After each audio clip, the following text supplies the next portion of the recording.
Squirrels! So hello, and welcome to another Legends of Runeterra video. My name is Chris, and today we are going to look at some custom LoR cards related to Arcane. Now, of course, there are going to be like some spoilers in here, I guess. There are some spoilers, so if you do want to avoid that, then, don't. You've been warned, basically. I've warned you now, so we're going to look at some of these cards. Some of them are warnings, and we're just going to look at them. Some obviously are a bit funny, but let's just dive straight into some of these custom cards. And we'll start with this one, which I thought was just such a cool idea. And it's Get Hexcited, which is a 3-mana slow speed spell. 2 play, discard 2, deal 3 to everything. And this I just loved as an idea, because it's kind of a weird card in the I mean, it makes sense, right? If you watch the show, you know what this scene is, and this is kind of a crucial scene in the show. And this idea of to play discard 2, like to play discarding 2 cards is a kind of a big deal, right? Like that's a pretty big deal. But then there's a deal 3 to everything. So I started thinking, what deck would this see playing? Is there a deck that this would see playing? And it really did get me thinking. It's kind of difficult to find the right deck, because you start thinking about, well, you could use this as kind of, you'd look at it and you think maybe this is kind of like Avalanche. This is like a 3-mana deal 3 Avalanche. Like, could you use it in a kind of full control deck? And maybe, but the problem is, at the time that you want to be using this, which would probably be around similar times to Avalanche, obviously once it starts getting to the very late game, this starts becoming less useful as kind of a big board wipe. By that point, do you have enough sort of cards to discard in a full control deck? Well, maybe not, right? And so maybe it wouldn't quite fit in a full control deck. And then you start thinking about, well, it does deal something to everything. Could I use this as a kind of burn finisher? And again, you start thinking about, well, in a lot of those decks, like maybe a discard aggro, if you wanted to play this with Jinx or something like that, you'd be killing off your own board a lot of the time. And that's kind of not what you wanted to be doing either. So it kind of didn't fit really either of those suggestions, which I thought was quite interesting. And so Get Hexcited is a card that is a very, very interesting card, and where to play it becomes a real question. Now, I think the place you would play this would be in something like a more heavy control shell of like maybe Ezreal Draven or Ezreal Twisted Fate. Those are the decks that I could see this in, where you play things like stress testing, where you have maybe Ballistic Bot to give you an ignition, to give you more discard targets. Maybe you play Draven as well to get more discard targets, and you play it more as kind of a full Ezreal deck, where you just are creating enough things to discard, but you're playing it less as sort of that mid-range deck and more of in a control combo Ezreal type shell. I think that is where this card would fit, but I just thought it was such an interesting, unique like puzzle of a card, because it's got such a powerful effect but such a massive drawback that it will be very good in like a particular deck, but finding that deck is quite difficult. Okay, moving on, we got a Counselor Mel card here, and Mel is a 6-mana 4/6 with tough play. If you have played 6+ created cards, grant your Nexus round start, deal 2 to a random enemy or the enemy Nexus, and tough. So let's kind of look around at this. Obviously, if you know how the show ends, we need to hope Mel has tough. Let's put it that way. And maybe regeneration as well. But anyway, play. If you have played 6+ created cards, grant your Nexus. So 6+ created cards by turn 6 is quite difficult. That you're probably not going to be able to do that. Maybe you could get it in with Victor. I love the kind of theme of it all, and it fits very well, as did the first card as well, with the Get Hexcited. I love the theme of it. It kind of fits the created cards. Obviously, she has a real interest in the kind of magic side of what Jace and Victor are studying. And then round start, deal 2 to a random enemy or the enemy Nexus. This is something that I think some people would probably complain about because they'd lose to it. But I think by this time in the game, that's a perfectly fine ability to be granting your Nexus if you have managed to do this. In honesty, because I think that is quite a hard thing to achieve, to have played 6+ created cards. But maybe that would be too easy with the Bandle City expansion. I don't know. It would be on the borderline. Maybe this would have to be 7 mana or something. But granting it tough, I think that both of these effects is probably a bit much. You know, granting your Nexus tough, even if Mel dies, I think it would be way too far. Just in general, I think that you could scrap the tough part, and I don't think that the tough part fits as well as the rest of it. I think the rest of the card I kind of really like, particularly the playing the created cards bit. And I think maybe it would have to be a bit slower, but definitely the tough thing would be overboard. But overall, I think a really solid attempt at trying to design Mel. Then we come to this Hextech Engage, which is this from the scene with the Mage and Jace? I'm not quite sure. But a 6 mana slow speed spell, grant an ally 3 random keywords. This is actually the kind of card that I could see them bringing in. Like 6 mana slow speed, this card wouldn't be good, particularly with random keywords, because you could get, you know, 3 keywords that are pretty useless. So this is actually like the kind of, you know, we've seen this with like Destiny's Call, where it's like, you know, an 8 mana, give an ally in hand +8/+8. You know, this is the kind of card that they actually do make some of the time. And I do think that this is the kind of thing that they could make. And so I kind of like it for that effect. Obviously, there isn't too much to talk about it with. I don't think that this card would be good enough to see play, but this card could, you know, is one of those cards that you wouldn't want to be good enough to see play. But this is genuinely, I would not be shocked if a card like this came out one day. Okay, moving on to Awkward Timing, a 5 mana burst speed spell. Before an enemy's burst, fast, or slow speed spell would resolve, so just any spell really, discard this card and pay its cost to stop the spell. So like a 5 mana, discard the card, which, I mean, might have like some uses to, you know, like spell trigger uses and discard uses. You know, it might have some like interesting uniqueness to it there, that effect. It's minimal, but it would probably, you know, count for something. Burst, fast, or slow speed spell. Very interesting, right? Very, very interesting idea. Kind of like a deny, but you know, not quite a deny. I think my only problem, well, not my only problem, but the main problem I think with this kind of idea is that, one, are burst speed spells meant to be deniable? You know, the fact that they aren't for the current deny spells in the game would tell me that, you know, they probably aren't, from a design standpoint, meant to be deniable.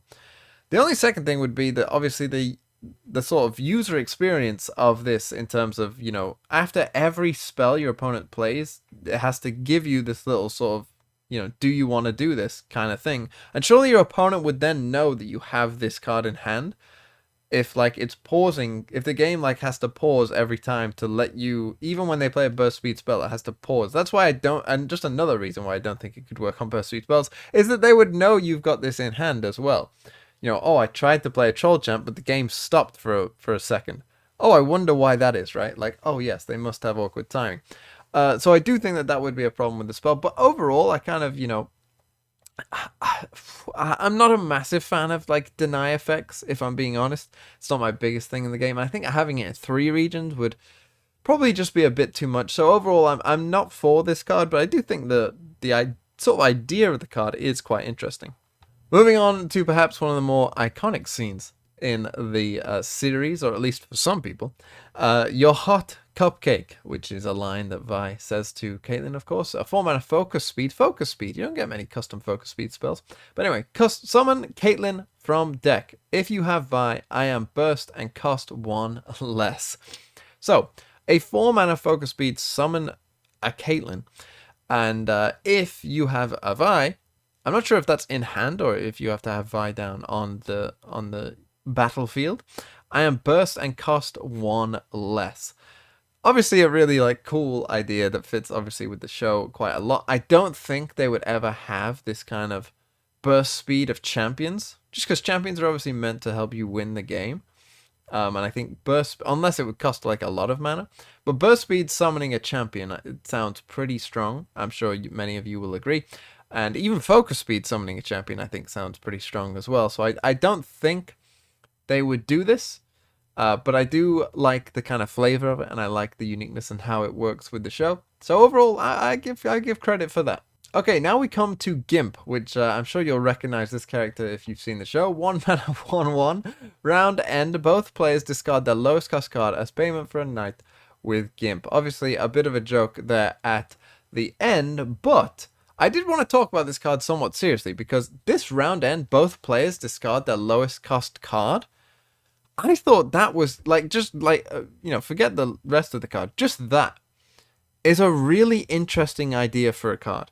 Both players discarding their lowest cost card. I think that in Runeterra, we don't quite have enough sort of universal effects. Maybe it's because I come from Magic the Gathering, where kind of, a lot of what goes on in terms of, the white color in Magic the Gathering is about effects that affect both players, and you having to build a deck around that works with those effects. So for instance, in Magic the Gathering, a lot of the white spells, white has access to a lot of spells that just say destroy all creatures, right? But it's about being equal and balanced and fair. And obviously when you have that kind of deck, you're playing a control deck where you don't have any creatures, and so obviously it affects your opponent more than it does you. We don't really have too many, we have things like, is it Stony Suppressor? And we have things like Veteran Investigator, where you both draw a card. But this kind of ongoing effect, I think, would be really interesting to build a deck around this kind of thing. Where, of course, your deck would be built around things like Jury Rig and Flame Chompers and a bunch of cards that you don't care if you discard. You might need to, draw one as well, of course, because then both of you would very quickly run out of cards. Now that I've just thought about that, that does make sense.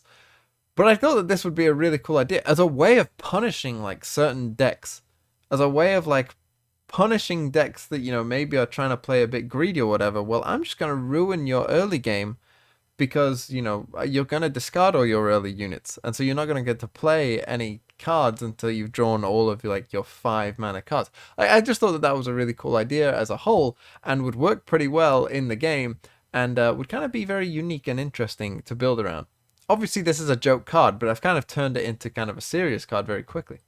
Then we come to Milo, a 1-mana 1/1 elusive, uncapture a captured unit. Which, if you know the show, it makes sense, right? Like, it makes sense what they were going to do there. Poor Milo, right? Poor Milo. Who's kind of, when you think about it, is kind of the cause of a lot of problems in the show, is Milo. When you start to think about it more. But uncapture a captured unit is a really interesting idea. They didn't go as far with the whole capture thing as I think perhaps when I saw Tom Kench for the first time, I thought that this was going to be something that they kind of, steadily increased the amount of sort of capturing in the game, but sort of they stopped at Tom Kench really, rather than expanding on it, which now looking back, I'm kind of surprised because I thought they were going to do more of this. So perhaps Milo wouldn't have the most use in the game. He would if they continued on down that path. But it does seem like, that this wouldn't have too much of an effect because a lot of the capture cards, seem a bit outdated and bad aside from Tom Kench.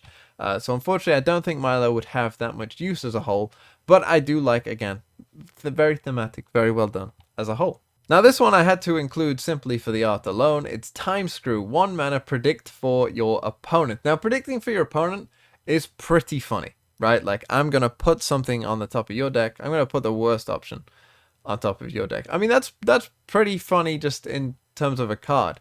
And the artwork alone is definitely worth, talking about.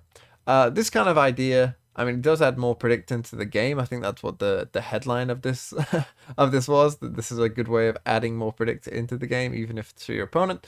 And I kind of like the idea as a whole. Would it have to cost 1 mana? Could this be 0 mana? I honestly think it could be 0 mana, and I think it would be fine. Your opponent is still getting a card that they've put in their deck, unless you do some kind of weird pesky spectre type things going on there. That would be funny as well to try and fill up the deck with pesky specters. But overall, I kind of like this idea. I'm almost intrigued to see if they would be willing to do this. I know some people would definitely get annoyed by this card, but I think it might be quite fun to put into the game. Just this idea, just because you could do some, like, what is it, Stinky Wump and Pesky Spectre, you could do some interesting funny things with that kind of idea. Moving on to Street Enforcer, we have a 4 mana 3/4 play. Grant can't block to the weakest enemy or can't attack to the strongest enemy. Now this would be quite a strong card, I think, because granting can't attack to the strongest enemy would be like a pretty good thing, I think, a lot of the time. I think you'd have to make this follower, just because saying that certain champions can't attack kind of defeats their whole purpose. right? Like that, for certain champions that can, they need to attack to get their abilities off. And so saying that they can't attack probably wouldn't be, the greatest idea in the world, because we do want the game to be built around champions still. So I would probably say this has to be follower, but even so, this is quite an interesting card in general. And I love cards that have, sort of different ways of playing them. Of course, you could play this in a pretty aggressive deck, because granting can't block to the weakest enemy will help you quite a lot, particularly if, it's like a control deck that got a spider from a Vile Feast. Granting can't block that spider is pretty useful to you. And granting can't attack to the strongest enemy, could be very useful in a lot of type of games. And I like the flexibility of it. And yeah, this is a really well-designed card, I think. And then finally, I had to save the best till last, in my opinion. Not just best till last because of the character that we're portraying here, but I also really like the design. Silco is a 0-0/2, but don't worry about that just yet, because his effect reads: play. Spend all your mana to grant me an equal amount of power, then kill all units with less power than me. I love this card. And I also like that he has regeneration with only 2 health. Like, obviously it fits the character very well. This is a really, really cool idea. I like that it's kill all units as well. It's not just your opponent's units, because I think that would be too good. But killing all units with less power than me. This design is so cool. And I would love if Silco became a character in the game. I'm all for it. Give me Silco. Why wasn't Silco released with part of the Jace cards? Tell me why Silco wasn't released. Make Silco a champion. I don't care if he died. Make him a champion as well. I love Silco. Everything about Silco I love. And this I thought was a really good idea for a Silco card. I thought this was a genius idea. I like that it, is a card that you can choose how much mana to spend on it. It's just brilliant. This card is brilliant in every single way, and I love it. And I just love everything about Silco. So that's all I really need to say, and that's how we're going to end this video. So thank you so much for watching. I hope you have enjoyed this, particularly this one, because this one just... anytime I see Silco, I just smile. And so I hope you have enjoyed it as well. Thank you so much for watching, and have a really nice day.